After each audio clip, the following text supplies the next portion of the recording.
Well, it began as a last-minute, let's call someone in this town and figure out how they say their name. That FaceTime phone call to Huetter about a month ago ended with a revelation that maybe Idaho's smallest city isn't just a novelty town being squeezed by two of North Idaho's largest cities. We were told then there was some question as to the leadership of the city. Was there a mayor? Was there a city council? And who's paying the water bill? Well, a week later, after that first phone call, we found out, yes, there is a mayor and there is a city council, but Hutter's pilotage problems persist. The sub-city of Huetter is only about 30 acres, and it's home to only about 100 people, which is sandwiched between Post Falls and Coeur d'Alene. And there's a chance Idaho's smallest city by size could soon be dissolved. It's an old idea, first reported by the Coeur d'Alene Press, and once again floated during a meeting last week with the Kootenai County Commissioners. Hutter's clerk was there to face the music and the board for not turning in the city's budget on time for approval.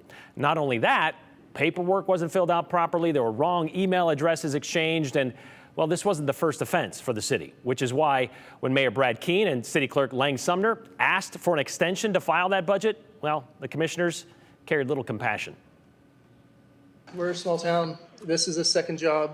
This is 40 hours on top of 40 hours. Absolutely, this is habitual. This has been happening for well over a decade with Lang Sumner as city clerk. I'd be happy to work with you on clarification so that there is no other errors. For me, I would not be inclined to grant the extension because something's got to change. Something drastic has got to change. And maybe the city decides to disband. And the red flag for me is habitual. You guys had mentioned this. If it were a one-off, okay, but it's been habitual. Hopefully, you guys will work really hard and do good for your residents, or think about being absorbed by a neighboring city. Think about being absorbed by a neighboring city after 117 years of being, well, a standalone city. That lady we first spoke with on the phone when we called about a month ago, she said her water bill, the one she paid in March, was just recently cashed. So there's something going on there. There was also a continual lack of response from the city of Huetter, according to the commissioner. So they decided to not approve that extension.